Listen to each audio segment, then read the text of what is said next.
cotton textile products which were being made by the Indians at that point of the time, which were very much high in demand in Europe, such as, for example, there was your Nansuk, Mansuk, there was your Abrawan, as well as the Jamdani textile as well.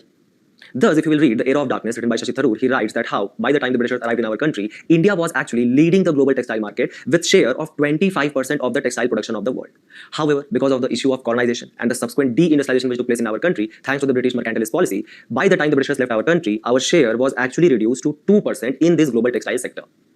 Understanding the ancient past, now let's move to the current status of this textile industry as highlighted by the Economic Survey of 2025, which states that this textile and apparel industry is currently the second largest employer, obviously after agriculture, which almost contributes to the 46% of the working population.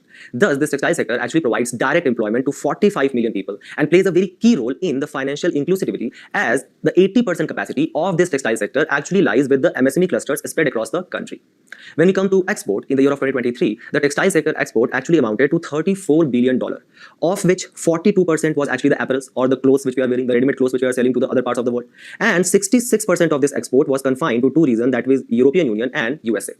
Thus, can we say that this textile sector contributes immensely to our economy? Yes, indeed. Its share stands at 2.3% of the GDP, 13% of the industrial production, and 12% of our total exports. The Economic Survey predicts that the compounded annual growth rate in this particular sector is going to be around 10% annually till the year of 2030, and thus this sector is going to expand and become a $250 billion market by the year of 2030. Thus, the Ministry of Textile has set for itself a very kind of innovative target where it is saying that we are going to increase our export to $100 billion and add at least million more jobs every year by the year of 2030. The graph which has been provided to you by the Economic Survey 2025 showcases that how even during the pandemic years, the sector did not saw any kind of contraction. Rather, our exports in apparel, semi-finished or raw materials, as well as finished textile products was almost increasing and remained a healthy balance. So when we have understood this, there is another issue which has been highlighted, or the flip side of the coin, by the editorial today, which actually showcases that despite such good numbers, this particular sector is actually facing a lot of roadblocks. So we say that India is the second largest cotton producer. A question to you, all of you here. Which country is actually the largest producer of the cotton? So despite being such good numbers in production, when it comes to the export, India actually is the sixth largest textile exporter in the world, with our share limited to only 3.9% in the global textiles. And in the recent years, very small countries with a small manpower, but lot of labor intensive sectors, such as for example, Vietnam and Bangladesh, has actually overtaken us in the terms of export. So what are the reasons which are actually hindering the development of this particular textile sector? That is something which we are going to discuss. And the first is the lack of localization and complexity of value chain which exists in our country. So for example, this raw cotton that is produced across various small and medium enterprises clustered across the country, such as for example, let's say there is one in Gujarat, there is one in Maharashtra, there is one in Andhra Pradesh. Then from these cotton producing centers, this raw cotton is actually brought, let's say, to a place called as Tamil Nadu, which has the largest spinning power in our country. And this is where your cotton yarn production takes place as the second stage. Now this cotton yarn is again transported through the means of, let's say, for example, the shipping, or for example, the trucks, all of that. Again, the deployment of logistics to kind of take this cotton yarn to the various fabrication units, which are again spread across the countries. So this is where the MSMEs producing cotton fabric takes place, the third stage. And now this cotton fabric is again brought where? To these ports of, let's say, for example, Kandla in Gujarat and JNPT in Maharashtra, to finally be sold as a product of export. So don't you think such complex value chain which exists that actually requires a lot of logistic cost, lot of labor cost, and all of this actually increases what? The input cost of the product altogether. So by the time our product is actually reaching to the market, it is already expensive. The second major issue is that this is further exacerbated by the complication of laws which exist. The Economic Survey itself rants about it. It states that how the Indian textile exporters are constrained by various complex procedures. For instance, it requires the exporters to account for every square centimeter of fabric, buttons, and zippers used. Similarly, the pre-shipment inspection certificates are required for textile imports. As for example, let's say if you are importing long staple cotton, which is very high in demand, it slows down the logistic and raises the cost for our textile business. Then, for example, to actually protect our cotton producers, which majorly produce medium staple cotton. However, the cotton which is high in the demand in the global market is high staple cotton. And that is also being demanded by our textile manufacturers, because people want to wear the clothes made up of that. But to actually protect our medium staple cotton producers, what government is doing? It is putting import duty on long staple cotton, again increasing the input cost. At the same time, also applying various kind of quality control orders. In contrast, what is taking place in our competitive countries like Bangladesh and Vietnam, they have got these fiber to fashion firms, where this fiber production, from that the production of yarn, the weaving of it, the pre-treatment, the dyeing and printing, then the retail and transport, then the garment design which takes place, the production pattern marketing, the cutting of the fabric, ultimately sewing and creating these designs, all of that is taking place at one place. Don't you think that will actually reduce down the cost? At the same time, it will actually ensure consistency in the quality altogether.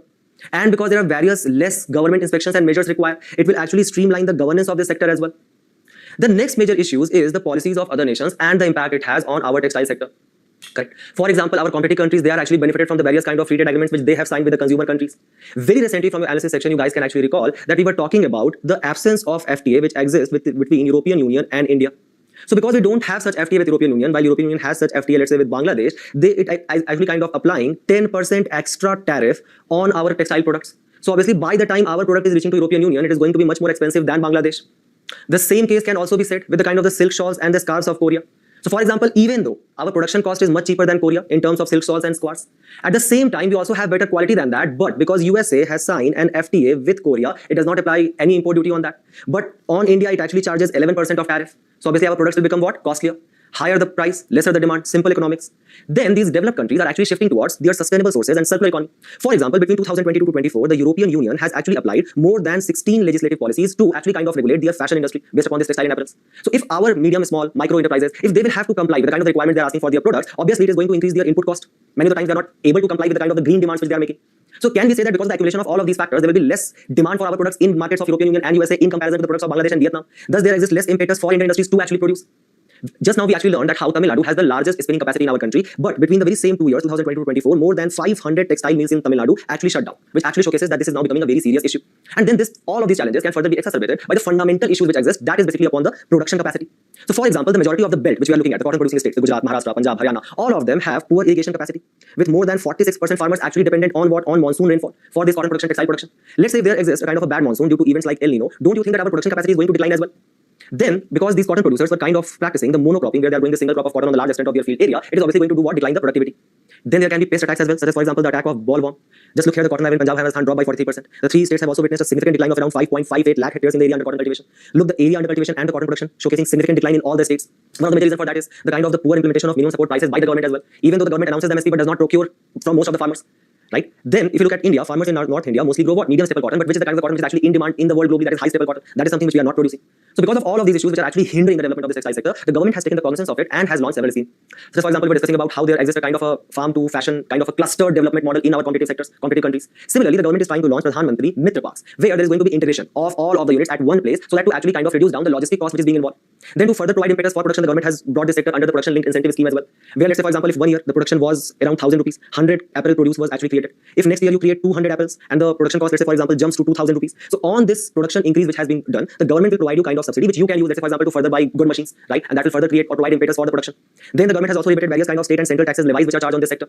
To further skill our traditional artisans, traditional textile sector workers, the government has launched a Samarth scheme. At the same time, in the MSME sectors, which is mostly unorganized, the government is also kind of vouching for technology upgradation under your amended tech upgradation fund scheme. But the idea is that with all of these measures being taken, the kind of the production will not increase unless and until there lies a significant demand for our localized and Indian products, and thus to create awareness among the larger masses. So to actually create a large market for the Indian products, the government has also come up with My Handloom, My Pride campaign. The editorial today highlights that how there are certain innovative measures which can be taken, such as for example, if we have to create such Pradhan Mantri integrated textile regions, we need to create it in the underdeveloped areas or in the areas where there is actually lies high rate of unemployment, such as for example Bihar, Madhya Pradesh, UP, etc.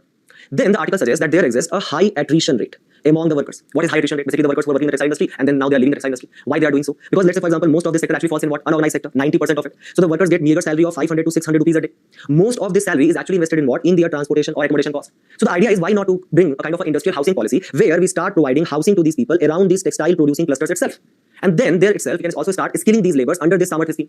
Further, the article suggests that how this particular sector is actually constituted 90% by the women workforce in this blue collar jobs, and thus there shall be steps which shall be taken for the women empowerment. So, for example, providing them at least a safe working environment. For that purpose, flexible timings can be provided to them as well. Obviously, scaling under Samarth scheme.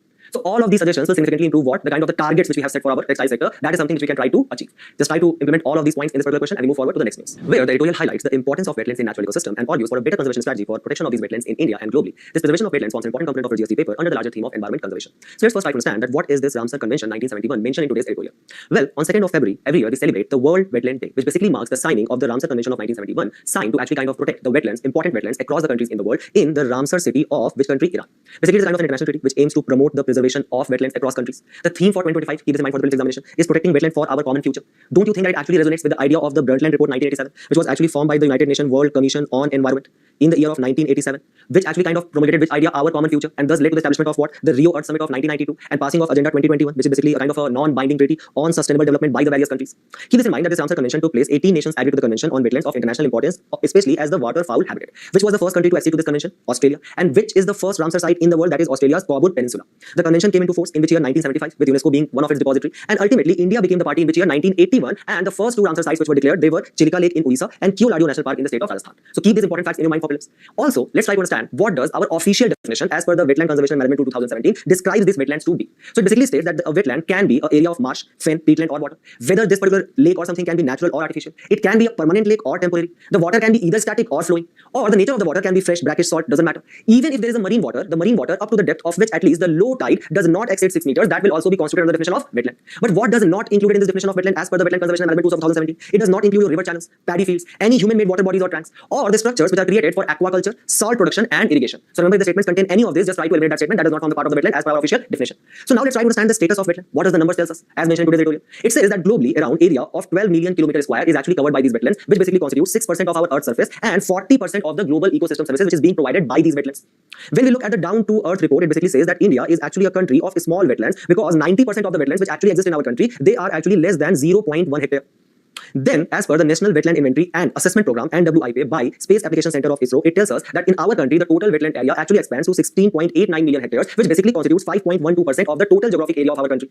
Out of which, 66% of the wetlands are natural wetlands. Of these natural wetlands, 43% are actually inland